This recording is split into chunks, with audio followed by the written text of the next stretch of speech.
जय जोहार, नमस्कार। आप देख रहे हैं सुप्रभात न्यूज छत्तीसगढ़। आइए जानते हैं छत्तीसगढ़ की टॉप बड़ी खबरों को।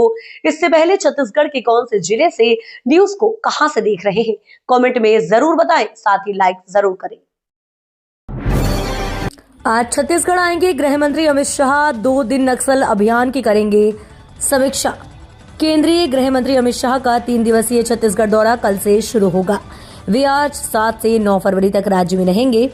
इस दौरान आंतरिक सुरक्षा, वामपंथी उग्रवाद की स्थिति, विकास कार्यों की समीक्षा और सांस्कृतिक कार्यक्रमों में हिस्सा लेंगे। दरअसल आपको बता दें कि निर्धारित कार्यक्रम के अनुसार अमित शाह आज 7 फरवरी की शाम करीब 7 बजे रायपुर पहुंचेंगे। रायपुर एयरपोर्ट से सीधे वे शहर स्थित अपने प्रवास स्थल जाएंगे। रात करीब 8 बजे राज्य के वरिष्ठ प्रशासनिक और पुलिस अधिकारियों के साथ एक महत्वपूर्ण बैठक करेंगे। इस बैठक में प्रदेश की कानून व्यवस्था, सुरक्षा चुनौतियों और केंद्र राज्य समन्वय से जुड़े मुद्दों पर चर्चा होने की संभावना है। 9 फरवरी को अमित शाह बस्तर संभाग मुख्यालय जगदलपुर पहुंचेंगे। 73.80 किलोमीटर की दर से एनआरडीए ने जारी किया टेंडर। रायपुर नवा रायपुर के बीच दौड़ेंगी 40 ई बसें। रायपुर से नवा रायपुर के बीच यात्रियों को जल्दी आधुनिक और पर्यावरण के अनुकूल ई बसों की सुविधा मिलने जा रही है।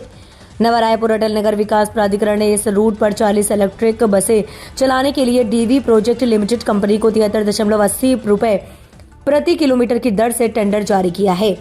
अब जल्दी कंपनी को वर्क ऑर्डर दिया जाएगा, जिसके बाद 6 माह के भीतर बसों का संचालन शुरू होगा।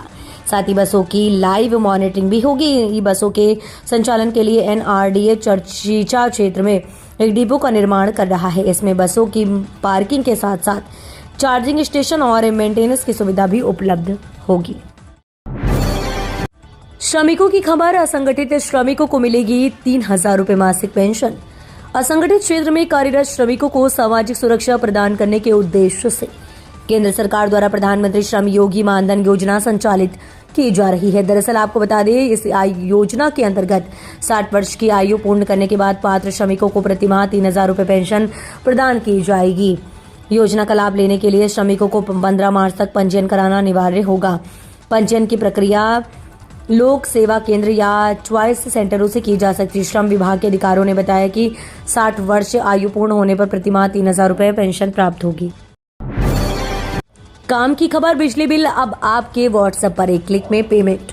प्रदेश के बिजली उपभोक्ताओं को अब उनके व्हाट्सएप पर नंबर पर बिल भेजा जाएगा। वे इस बिल का PDF डाउनलोड करके सुरक्षित रख सकेंगे, उसका प्रिंट भी निकाल सकेंगे। इसमें उन्हें एक क्लिक करके बिल भुगतान की सुविधा भी मिलेगी। ये WhatsApp message Chhattisgarh state power distribution company limited के ऑफिशियल वेरीफाइड ID से भेजी जाएगी, जिसमें अधिकृत ब्लू टिक लगी रहेगी। मुख्यमंत्री विष्णुदेव साय के नेतृत्व एवं ऊर्जा सचिव व डिस्ट्रीब्यूशन कंपनी के अध्यक्ष डॉक्टर रोहित यादव के निर्देशन में पावर कंपनी उपभोक्ताओं की सुविधाओं में लगातार वृद्धि कर रही है। इसी कड़ी में व्हाट्सएप सुविधा शुरू कर दी गई है। बिलासपुर एयरपोर्ट को ऑल वेदर ऑपरेशन की स्वीकृति से छत्तीसगढ़ के विकास को मिलेगी नई गति। भारत सरकार के नागर विमानन महानिदेशालय द्वारा बिलासपुर एयरपोर्ट को 3C VFR से 3C ऑल वेदर ऑपरेशन श्रेणी में अपग्रेड किए जाने की स्वीकृति प्रदान की गई है। इस महत्वपूर्ण निर्णय पर प्रतिक्रिया व्यक्त करते हुए मुख्यमंत्री विष्णुदेव साय ने इसे छत्तीसगढ़ के विकास की दिशा में महत्वपूर्ण और दूरगामी कदम बताया है।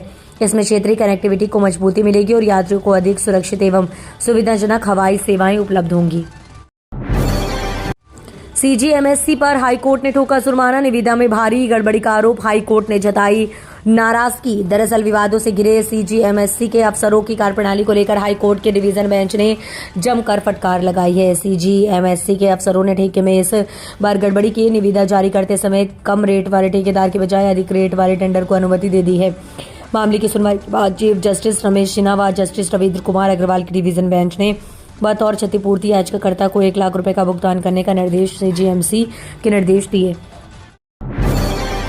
रिटायर्ड IPS कमलोचन कश्यप को मिली नई जिम्मेदारी। छत्तीसगढ़ शासन ने रिटायर्ड IPS कमलोचन कश्यप को नई जिम्मेदारी दी है। आपको बता दें कि उन्हें संविदा नियुक्ति के तहत पुलिस मुख्यालय छत्तीसगढ़ रायपुर में विशेष कार्यस्थ अधिकारी के पद पर पदस्थ किया गया है।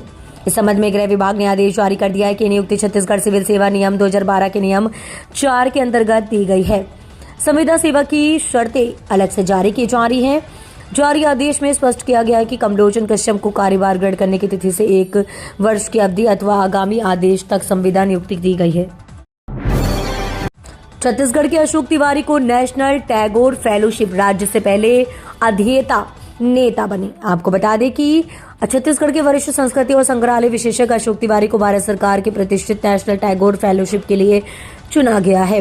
वे छत्तीसगढ़ से इस फेलोशिप को पाने वाले पहले अध्येता बन गए हैं। अशोक तिवारी को ये फेलोशिप छत्तीसगढ़ की लोक और जनजातीय चित्रकला व मूर्ति कला पर रिसर्च के लिए दी गई है। ये फेलोशिप 2 साल की अवधि के लिए होगी। प्रधानमंत्री नरेंद्र मोदी बोले, नक्सलियों से थी जिसकी पहचान अब वो बस्तर ओलंपिक के नाम से जाना जा रहा है। प्रधानमंत्री नरेंद्र मोदी ने संसद में उद्बोधन के दौरान विशेष रूप से बस्तर का उल्लेख करते हुए कहा कि जो बस्तर अभी आकांक्षी जिला माना जाता है, आज वह पूरे देश में बस्तर ओलंपिक के नाम से जाना जा रहा है। पीएम ने कहा कि विकास की धारा अब बस्तर के गांव-गांव तक पहुंच रही है। कई ऐसे गांव हैं जहां पहली बार बस सेवा शुरू हुई और पूरे गांव ने इसे उत्सव की तरह मनाया। उन्होंने कहा कि एक ऐसा समय भी था जब कुछ जिलों को पिछड़ा मानकर छोड़ दिया जाता था और उन्हें उसी अवस्था में जीने के लिए मजबूर कर दिया जाता था। जल्द शुरू होगी शहीद वीर नारायण सिंह संग्रहालय फेज 2 का कार्य। छत्तीसगढ़ के नवा रायपुर में शहीद वीर नारायण सिंह स्मारक सह जनजातीय स्वतंत्रता संग्राम सेनानी संग्रहालय फेज 2 निर्माण के लिए जल्द ही कार्य प्रक्रिया शुरू किया जाएगा। इसके साथ ही कन्वेंशन सेंटर का भी निर्माण किया जाएगा। आदिम जाति विकास विभाग के प्रमुख सचिव सोनमणि बोरा ने आदिम जाति अनुसंधान एवं प्रशिक्षण संस्थान स्थित सभा कक्ष में आर्किटेक्ट, इंजीनियर, आर्टिस्ट एवं विभागीय अधिकारियों की बैठक लेकर कार्य योजना तैयार करने के निर्देश दिए गए हैं। अबूझमाड़ के जंगलों में महाराष्ट्र पुलिस संग मुठभेड़ में 3 माओवादी ढेर।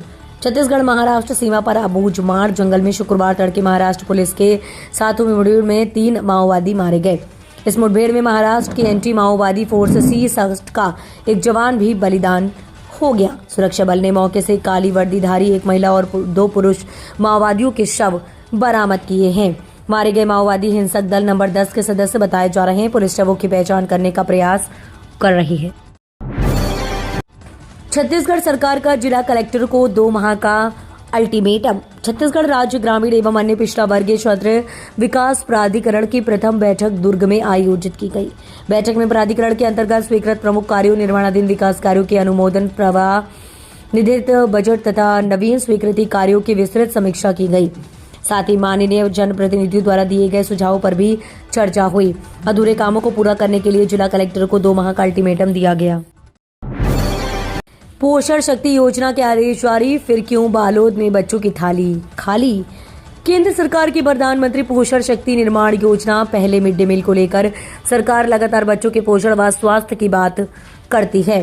दरअसल लेकिन जमीनी हकीकत इससे बिल्कुल उलट दिखाई दे रही है। बालोद जिले में पिछले करीब 40 दिनों से प्राथमिक और मिडिल स्कूलों में मध्याह्न भोजन योजना पूरी तरह ठप है। रसोइयों की जारी हड़ताल और वैकल्पिक व्यवस्था की अनुपस्थिति ने हजारों बच्चों की थाली खाली छोड़ दी है।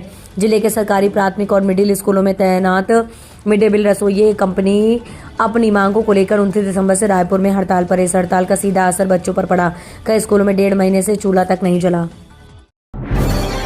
Hi tech food and drug testing lab का होगा निर्माण। खाद व दवा के नमूने जांचने 100 करोड़ की लैब। नवा रायपुर में hi tech food and drug testing lab का निर्माण किया जाएगा। इस लैब में खाद्य पदार्थों से लेकर दवाओं तक हर तरह की मिलावट की वैज्ञानिक और त्वरित जांच संभव होगी। दरअसल आपको बता दें, संवाद ऑडिटोरियम नवा रायपुर में आयोजित पत्रकार वार्ता में स्वास्थ्य मंत्री श्याम बिहारी जायसवाल ने कहा कि ये मध्य भारत की सबसे बड़ी और अत्याधुनिक खाद्य औषधि प्रशिक्षण प्रयोगशाला होगी। उन्होंने बताया कि इसके लिए प्रथम चरण में 49 करोड़ रुपए दिए गए हैं। इसकी लागत लगभग 100 करोड़ है। अब तक कई ऐसे सैंपल होते हैं जिनकी जांच समय सीमा में नहीं हो पाती थी। खासकर दूध, पनीर, खोवा जैसे खाद्य पदार्थों की तुरंत जांच करनी होती थी। प्रेस क्लब रायपुर के पदभार ग्रहण समारोह में शामिल हुए सीएम साय। मुख्यमंत्री विष्णुदेव साय रायपुर प्रेस क्लब द्वारा आयोजित नवनिर्वाचित पदाधिकारियों के शपथ ग्रहण समारोह में शामिल हुए। इस अवसर पर उन्होंने प्रेस क्लब के नवनिर्वाचित अध्यक्ष मोहन तिवारी सहित समस्त कार्यकारिणी को बधाई और शुभकामनाएं दी। सीएम साय ने कहा कि प्रेस लोकतंत्र का चौथा स्तंभ है और पत्रकार लोकतंत्र के सच्चे सेनानी हैं। वे समाज के गरीब, वंचित और आमजन की आवाज को मजबूती से उठाने का कार्य करते हैं। साथ ही शासन की जन कल्याणकारी योजनाओं और विकास कार्यों को जन जन तक पहुंचाने में मीडिया की भूमिका अहम है। जशपुर को बड़ी सौगात, मयाली बनेगा global tourism destination. CM Sai ने किया भूमि पूजन। मुख्यमंत्री विष्णुदेव साय ने भारत सरकार की स्वदेश योजना 2.0 की उप योजना CBDD के अंतर्गत स्वीकृत मयाली बगीचा विकास परियोजना का कयाली नेचर कैंप में विधिवत भूमि पूजन किया है। दरअसल आपको बता दें कि लगभग 10 करोड़ रुपए की लागत से क्रियान्वित इस परियोजना के तहत मयाली विश्व प्रसिद्ध मधेश्वर पर्वत तथा बगीचा स्थित कैलाश गुफा क्षेत्र में विभिन्न पर्यटन सुविधाओं का विकास किया जाएगा। रायगढ़ में थाना चौकियों में लगा अनुभव QR कोड, आमजन थाने के संबंध में दे सकेंगे फीडबैक। छत्तीसगढ़ के रायगढ़ जिले में अनुभव QR कोड की शुरुआत कर दी गई है। दरअसल आपको बता दें कि पुलिस की ये पहल आम लोगों के लिए काफी बेहतर साबित होगी। पुलिस महानिरीक्षक ने बिलासपुर रेंज में अनुभव QR कोड लॉन्च किया, जिसके बाद रायगढ़ जिले के सभी थाना और चौकियों में QR कोड चस्पा कर दिया गया। जिले में 18 थाने और 3 पुलिस चौकियां हैं। इन थानों में प्रतिदिन लोग अपनी शिकायतें और अन्य जानकारी लेकर पहुंचते हैं। कई बार थाने में आम लोगों को किसी काम के लिए कई चक्कर लगाने पड़ते हैं।